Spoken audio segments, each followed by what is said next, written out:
This is like the third time I've tried to do this video for y'all, and it's not like something that I necessarily want to do, but some of you have questions, a lot of assumptions made about me. So I've tried to approach it in a couple different ways, but you know, it's like me. I come from a, I don't know if you can catch it there. I can't even see the glare. I can't see, I can. So here, let's just do that, boom. Anyway, so listen guys. I worked in advertising, commercial arts for many years, had a career in it. Built it from after studying the hard sciences, the focus afterwards on evolutionary biology.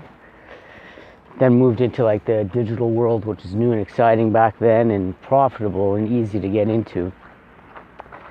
And I was masterful compared to others in producing media work within the time frame allotted. Like often there's like people go way past deadlines and stuff, but I could usually always manage the deadlines to the point where the people that are actually producing the material we provide them, they can do it. It's not a problem with less strain. So anyway, so I built the career based on that, meeting time deadlines and applying my hard sciences knowledge, you know, math, physics, chemistry, biology, depending on where it mattered in the arts. And I have artistic apparently it runs in the family, so, or at least part of the family, so it's there from that. So in like, anyways, in the media stuff, like in advertising, there's like a trope, or what you might call a meme pattern. It's that like we don't do our own promotional stuff. Like we're just really bad at it. Nobody wants to do it, or we're too busy doing other people. So like often, you know, it'll be like, hey, look, this is the stuff I've done before. Now give me money. That's kind of how it works back there in the media. That's how it works. It's kind of funny. It's not really all that grand. Like you really don't focus on yourself. It can be pretty funny. I'm just trying to get the shot with this other camera. It's not really working out too well. Anyways, so like, yeah, working in the media and the advertising especially, you know, there's a trope. You know, you don't work on your own promotional stuff, and that's kind of true for me too. You know, I'm not, you know, like you really, and what it is, it's in a way I think when you reach the high levels in media and advertising creation, media creation, commercial art creation, you really have a strong pride in your work, right? You're really more focused on producing something beautiful and effective than you are on like, hey, look at me. So it's kind of like one of the hazards of being excellent. It's like, yeah, like I'm focusing on that thing. Me, yeah, I guess I'm okay. But like even when you're fantastic above everything else, and it seems you don't really ever like, yeah, I'm fantastic, I'm above everybody else. It's like, well, there's still all these flaws I gotta get rid of. It. There's this I could have done and did that, blah blah blah blah blah blah. So I'm sorry if this isn't a timely or as beautifully crafted as you would like. But you know, you got questions. Might as well give you answers.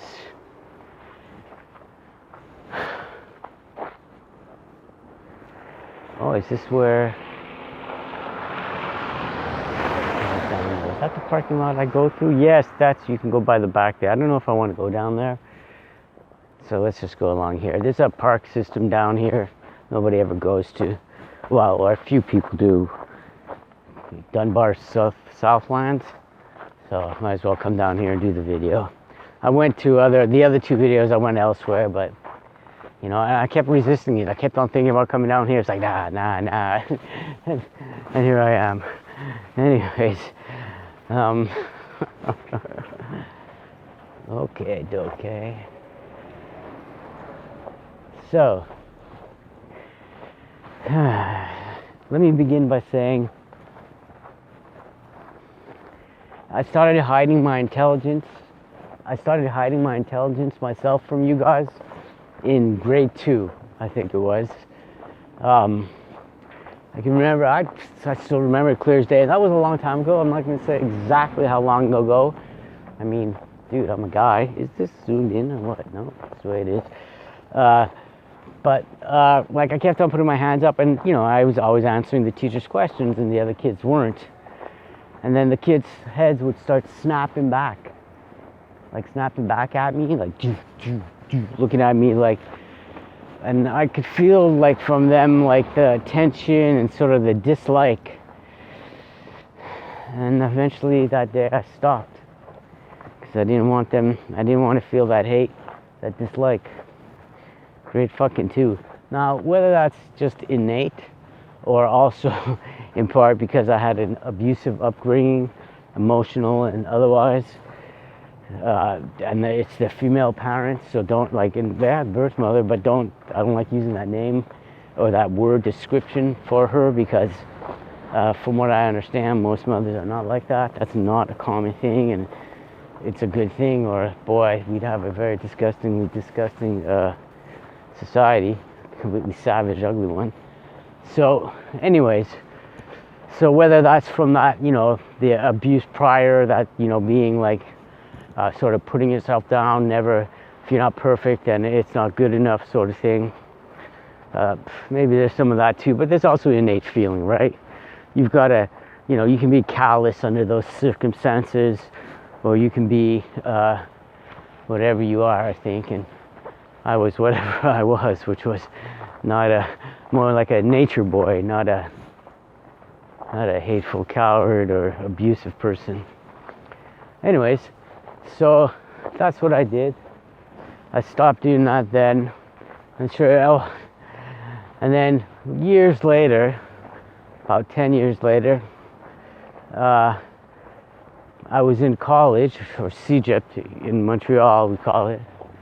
And I was doing self-awareness exercises because at that stage, you know, I was succeeding academically, doing everything society said I should do, but I was extraordinarily unhappy, very depressed, sort of like I was empty, I was basically lonely and unhappy, I think is what it was, living on my own at a younger age there.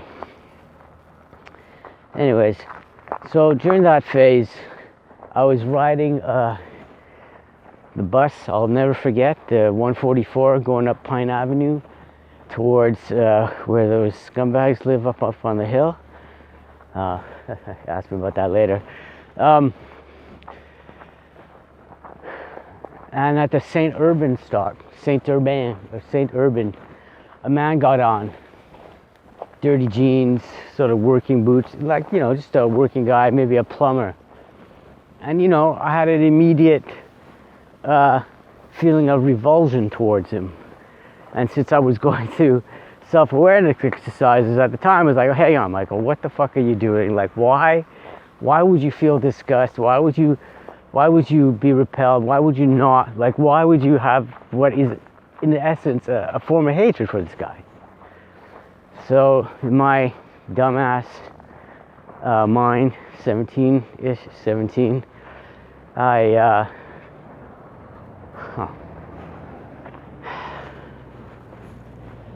I decided it was my elocution level, my verbal skills, which were certainly advanced by then, really, really well.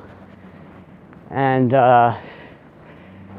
I'm talking, elocution, erudition, vocabulary, narrative, whatever, all of it, very, very high level, and, you know, multisyllabic, quite multisyllabic. I mean, you know, years later, I went into like biochemistry, and if you can't handle multisyllabic words, y'all gonna have a big problem there. As they might say, oh, we're at the park, maybe we should go down there, eh? Well, I'll swing back. Well, yeah, let's go through the park now. Whoops. Let's go through the park now. All right, let's go find a way, see if there's any pavement. I might not. I might just stay on the road because it's slogging through the snow, but hey, what the hell. Anyways, so I decided to get rid of that as a way to protect myself against being a crazy snob. So you hear my verbal skills, the way I speak, and then sometimes you'll look at my written word. Not all of it. I mean, a lot of it's just crazy, man stuff, but or just normal man stuff for me. But if you look at the other stuff, the more precise stuff, it was like, fuck, what the hell? There's all this multi-syllabic stuff that seems to be at odds with the way that I speak. Well, that's because the way I speak is not the way I think. This is a habitual thing I developed in order to ensure I was more like everyone else and not a prick to everyone else. So, so those are two ways, earlier in my years I set myself up to hide my intelligence from others, in order to have a more social, more, connectedness with everything, right? I grew up in the country, New England, really developed, like most people, a great love and appreciation for all life. From that, that beginning, as a little boy, you go out playing on your own in the forest, climbing trees, discovering where the snakes are, salamanders, seeing that tadpoles grow into frogs and stuff. Okay, I had to delete some files here. So, oh, little doggies. Do I want to go here? Sure. Oh, look at this. Hey, rainbow doggy, what's going on there, buddy? Yeah, no treats though. This sweet little guy. That's sweet. All right, so yeah, so in advertising, back to that, it didn't help me to have this great attitude, because the people that work in advertising, they didn't have a great attitude towards the lower classes, right? It was more disdain and more snobbery there than I had. By then I'd spent decades, over a decade for sure at the beginning, getting training myself not to be a snob. So it didn't help me out in advertising. So there you go. That's the way these things go, right? As well, it would have been probably better to keep my high elocution level as a habit, right? All right, that's the fucking derp. Anyways, so, ooh, little birdies. I love those little birdies so much. I love the little birdies. So, so there you go. Lose and win. What's going on, guys? So lose and win, that's the way it goes, right? It's pretty funny. So let's just be who I am, right? Okay, so now getting to this thing here with the hand and everything, right? You see that? Like all these, see that? Kaboomies. So, you have questions. Michael, what the fuck are you? What's going on? What's going on? Okay, so I saw that thing when I was wrapping up, my thesis. I was looking for the origin of the mind in nature via the hard sciences, right? Biochemistry primarily, through evolutionary biology. And I think I found it. Turns out I did find it. But in that quest to discover, what could said to be the origin of the mind in nature, I discovered other things, or something else, the primary big discovery, which is something called the time environment. This is sort of like the 3D physical environment, as well as being the time environment, but there's like a 4D, like the universe itself is constructed more on this time environment than this. While humans use their particulate information system to build reality, it's not exactly like that. Hang on. Hey guys. They say, oh, hey there, sweetie, don't push me over. Hey, sweetie. All right. So, particulates are a stupid idea. I explained that in this video, or another video I did, basic nodes, basic time nodes. Anyway, so I discovered this incredible thing. Oh, some kitties playing and stuff. Those future ice bear people, it looks like. Anyways, polar bear, what do they call it? Oh yeah, it was tomorrow to go dunking in the water. It's pretty funny. Anyways, so yeah, so like, you know, I'm describing the underlying, and I'm claiming and I'm showing, I hope I'm showing that the mind evolved in nature out of sensing and manipulating the time part of the environment. That the same way the physical environment can shape physical aspects of our bodies, the time environment shaped the configuration functioning of what we call our minds, as well as the minds, you know, of other animals in nature, right? So this time environment, there's a few things that are important to know about. Number one is, just like you and being alive, the underlying process or things of the universe will be something that always has to be in motion. So the particulate physicists, I keep on stumbling on physicists, guys, just physicists, they're trapping themselves in a container that they can't get out of, and they got to keep on adding more and more layers to try and justify. It's just, it's going to be a fruitless search. There's nothing without motion. So my thesis postulates more that instead of like looking at particulates, we look at fields. The fields are clearly the way the universe is structured, underlying all this 3D stuff that we experience. And so that's how you have to tackle the shape and the function of the universe. I go over, like I said, there's that video, Basic Time Nodes. There's my thesis. You can read at functionsofnature.wordpress.com.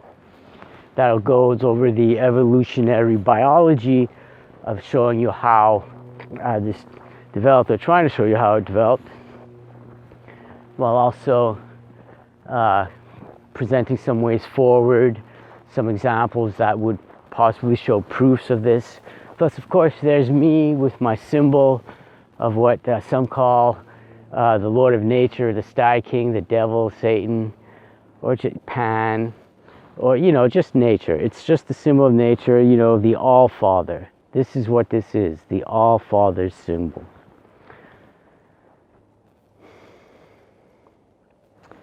So I didn't see it on my palm until I was just finishing my thesis.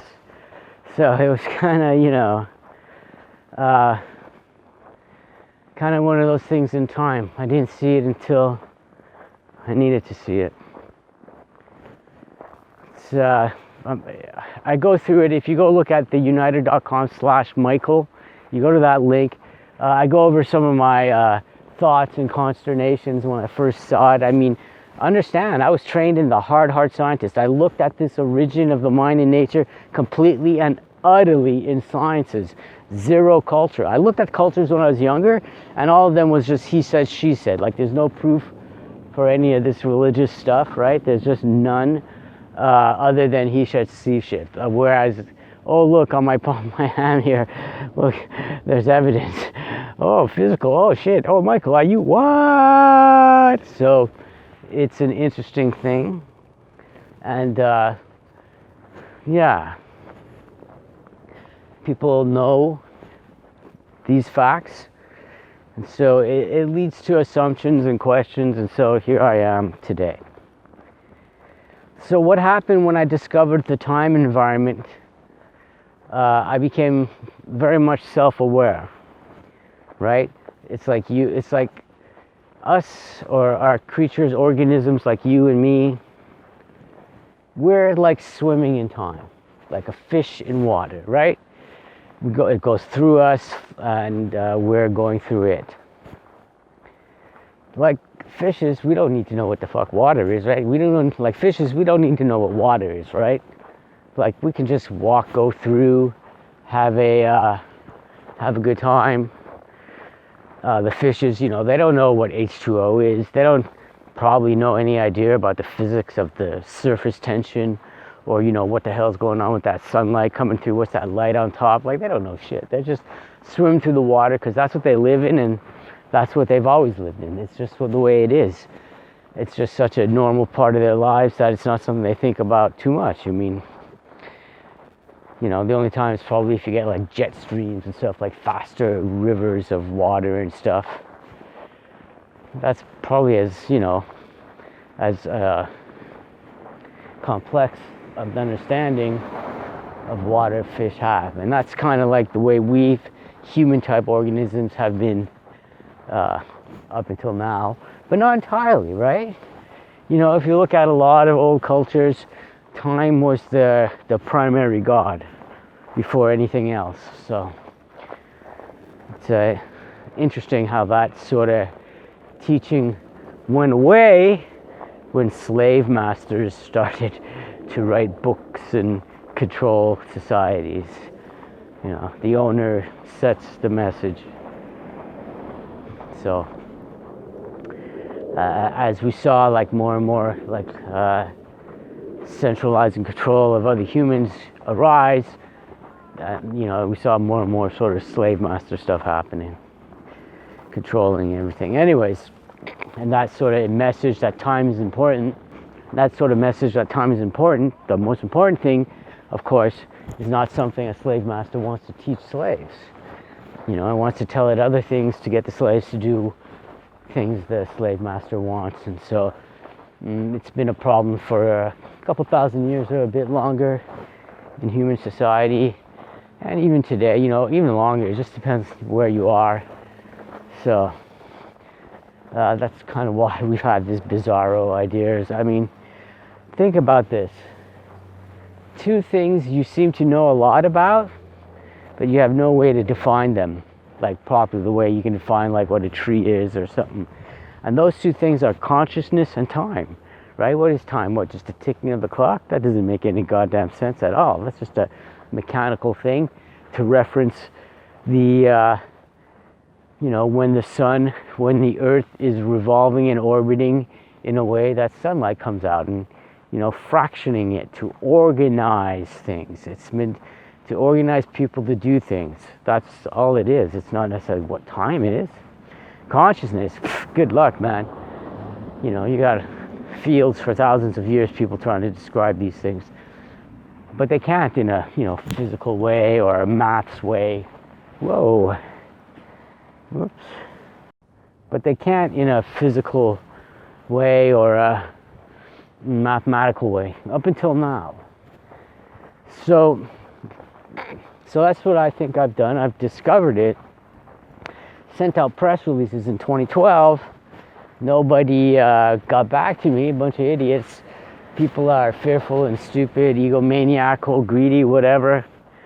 They're willing to put on the media some fish that's got a crosshatch on it, but a guy with a symbol like this from birth on his hand who's discovered something positing the time environment and is looking for other people to study this thing with.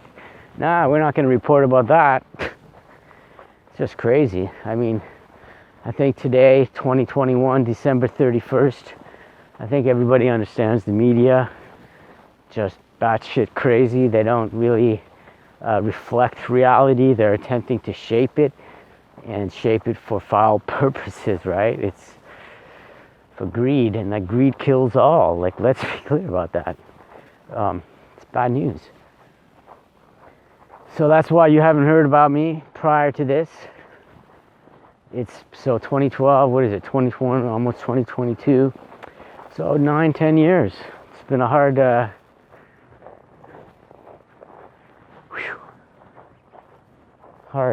difficult for me. Very difficult time since then. I read a book when I was younger called The Discoverers by Borston. I think he worked in the patent office at one time, and he details about how people discover things, like truly new things. They often get, like, one guy killed himself, or they die in poverty, somebody steals their inventions after they die, and and stuff like that. It's just like really bad, and a lot of it is like religious actors who are preventing they don't want anybody to know about these things. And I don't know if I should blame. I don't want to get into that. A lot of the religious actors are just using the religions to, be like slave masters, basically. So it's hard to say. Whoa, swinging arm. So it's hard to say if, what's going on, to blame them, the religion. But, religion often is a mask for the slave master, right? God's the slave master, Lord's the slave master, and stuff like that. It's often used. That's what it's used for, in my opinion. So I guess, and that's like a question that a lot of you guys have for me. The religious guys, there's like Christians and others who are like, what the fuck is going on with this shit? This guy the devil or what? I'm just gonna say it like this, guys.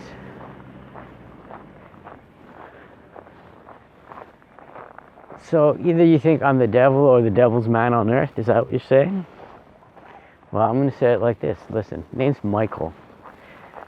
The stuff I've been through and that I'm still alive. So yeah, so it's all based on other people's work and, my own work. So like, I'm not trying to be too egomaniacal about this thing.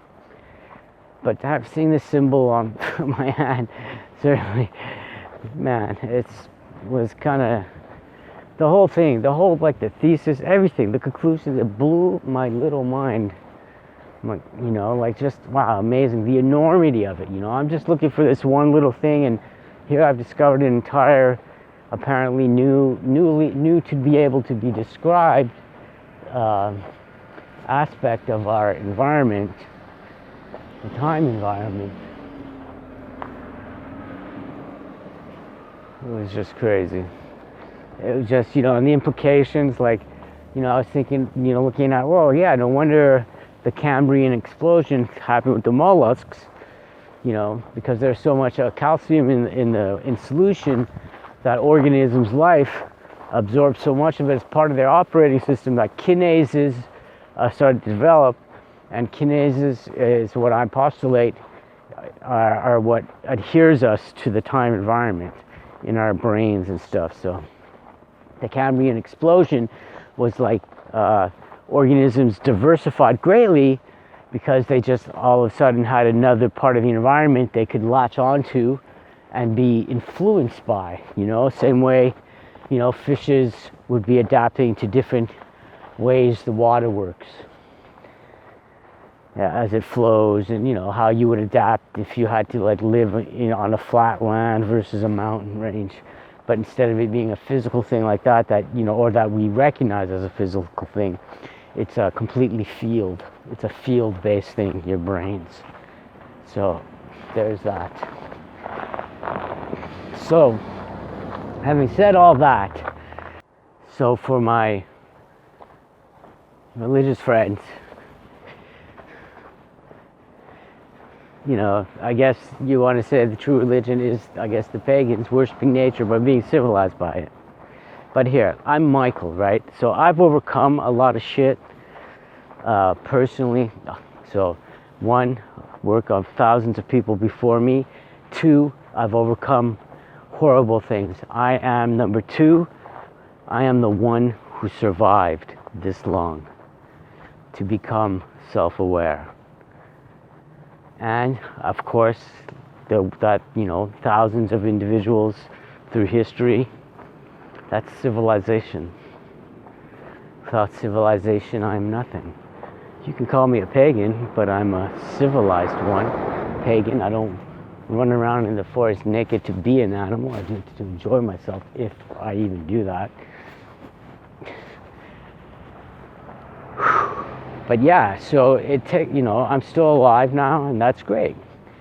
So with this awareness, I believe it's both biological and learned, right? And I believe I can teach others to become aware of this aspect of the environment. And of course, there's maths and physics behind it, and that's what I want to study and explore with funding to do so.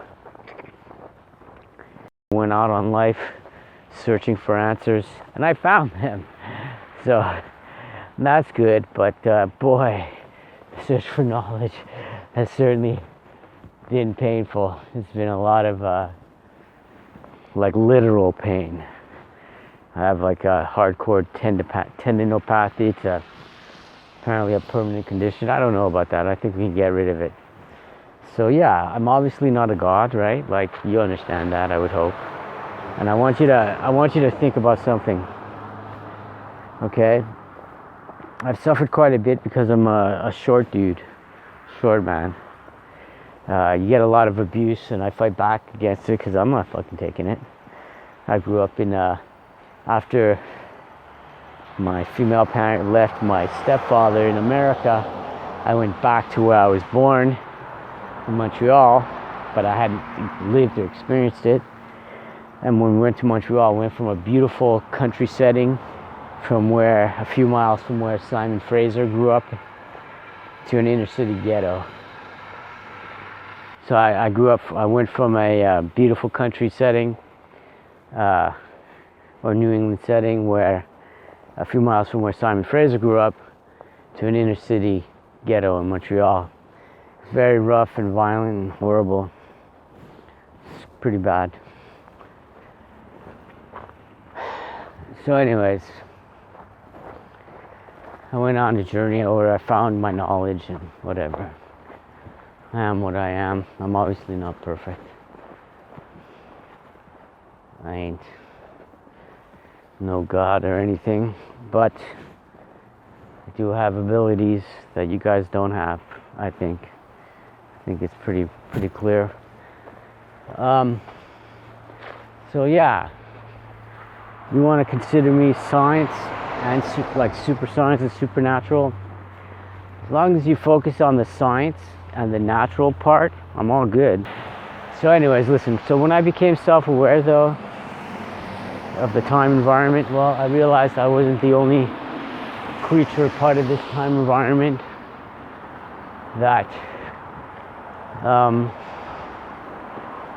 the reason the so-called alien or the off-world ships can move so fast in our atmosphere in such weird directions is because they're using the time environment, they're using that to propel and move through space as a coordinate system.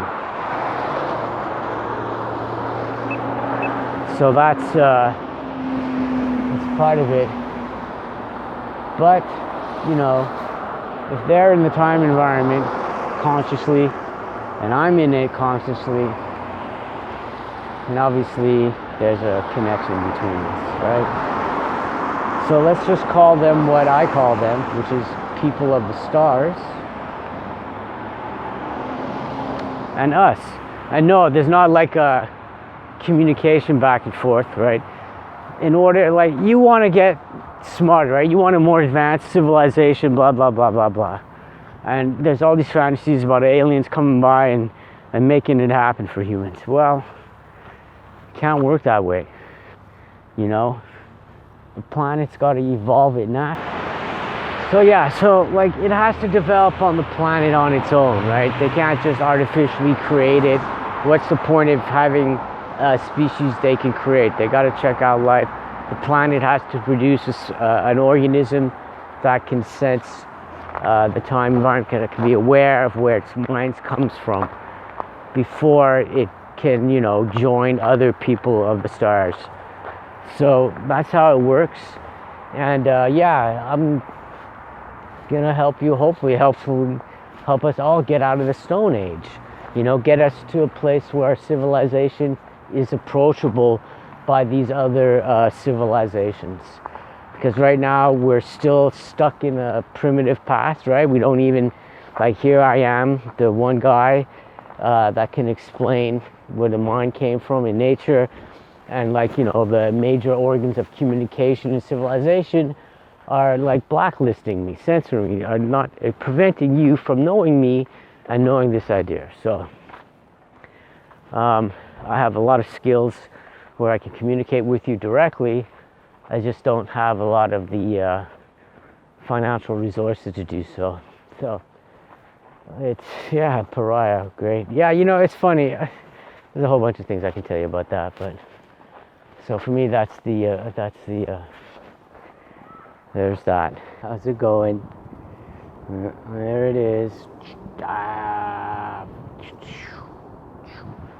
So guys, I just want to go over something with this hand. Everybody sees the icon for what it is. They have like these cultural awareness or just stupid lies that were told about nature many centuries ago in order to enslave other people. So that's what's going on.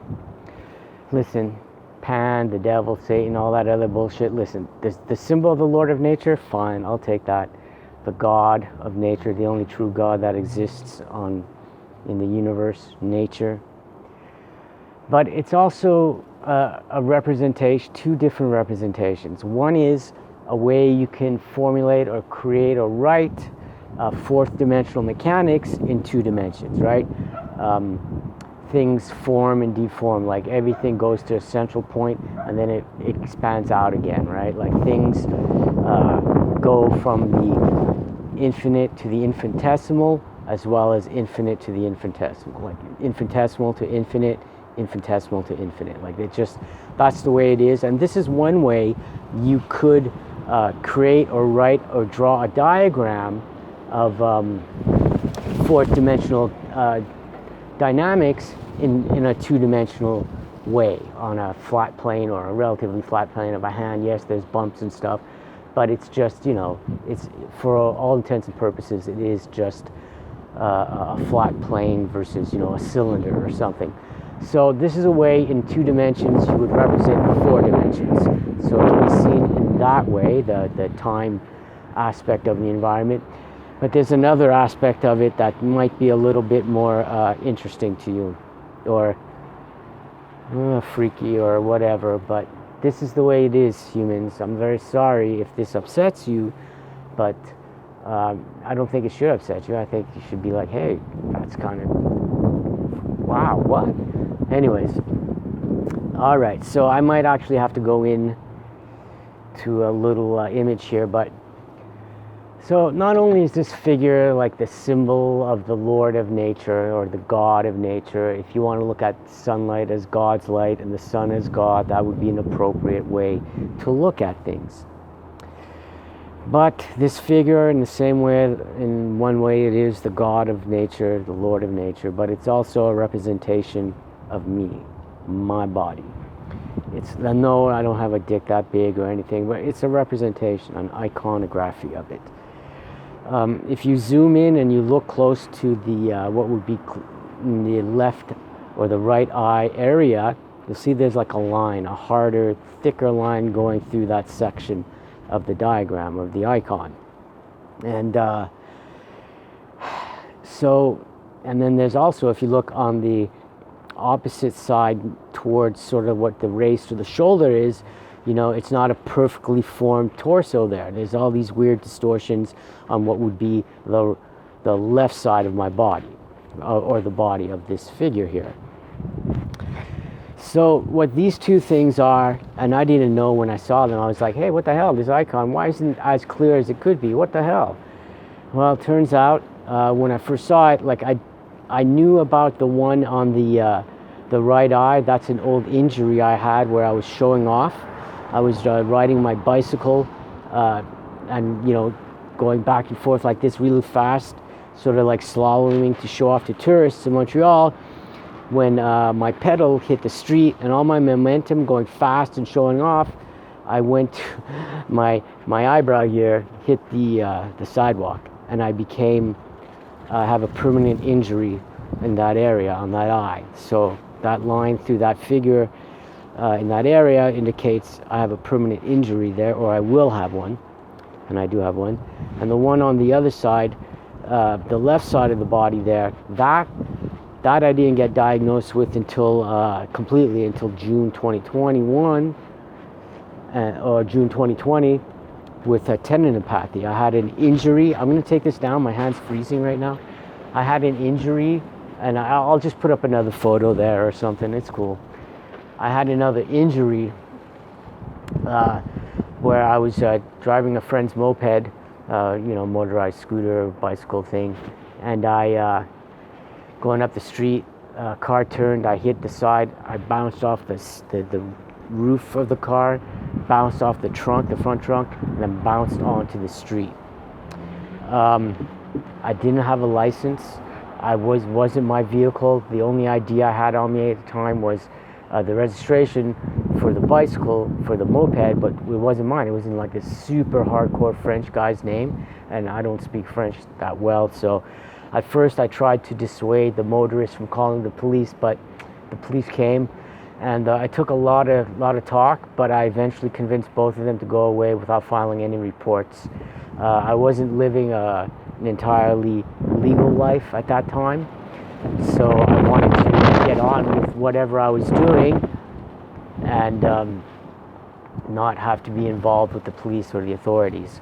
So I never went to the hospital, which I should have, because what happened after bouncing off, I couldn't raise my left arm here above here, like for 3 months. It took forever, it was too painful. And it turns out what happened, and this was back in like 92, 93, 94, sometime around there. And what happened was I tore my rotator cuff, my left one, and since I never got that diagnosed and I just, worked it out myself, I developed tendinopathy, which means the tendons connections, like to the shoulder, like there's tendons in my scapula, my humerus, the upper arm there, the shoulder, my neck, my skull, they're done. They're like severe pain. And prior to that accident, I did have scoliosis at my lower back on the exact same side, the left side, congenital growing up with that. So those two sort of errors on the diagram, on the figure, they're indicators of what my actual body is like. So this, yes, symbol of nature, yes, a meter to tell me what to look for on my body. It's sort of like a biofeedback thing in a way, like you see in science fiction movies and stuff, people a recorder or something to look over, oh, what's the body look like, what's it, and you get these screen images of like the body lighting up, oh, you have this problem. Well, in nature, I don't have a screen on my body. I've got this Ikon. So it represents both the God of nature, the Lord of nature, time, really, let's call it just time, as well as myself personally. I say things, this is what I say, all. We are all. The earth, the great provider, the moon, our heartbeat, and the greatest of them all, the sun, our true Lord and Master, now and for all eternity, and with all our friends in time. We are earth, moon, Michael, sun, time, all.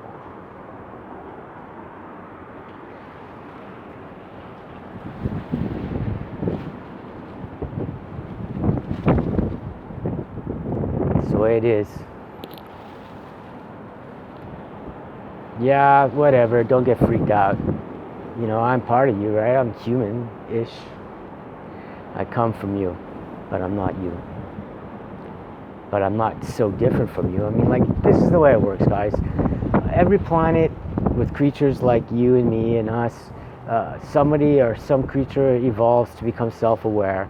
And that's what happened with me. I became self-aware, aware of the time environment, and aware of other things. Listen, when I describe, I hear one of my hummingbird friends there. I'm describing these people from the rest of the universe as people of the stars to you, but I call them my friends. That's what I call them, my friends in time. Some of you are my friends in time too, right? Our lost loved ones, people who have died, those are your friends in time who have passed. And they're gone. You can't expect to communicate with them. It's not going to happen. My friends in time, though, it's a different story. Time is a sense, right? You get that feeling So it's not like a visual thing. You're not gonna, oh, I can see this thing happening. It's a feeling of what's gonna happen. You have a sense of time. It's that feeling. It's really new in terms of evolution, so it's not as well developed as it could be.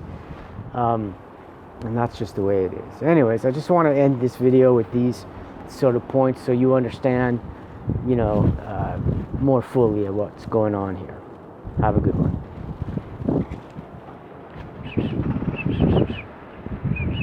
Hey, little sweeties.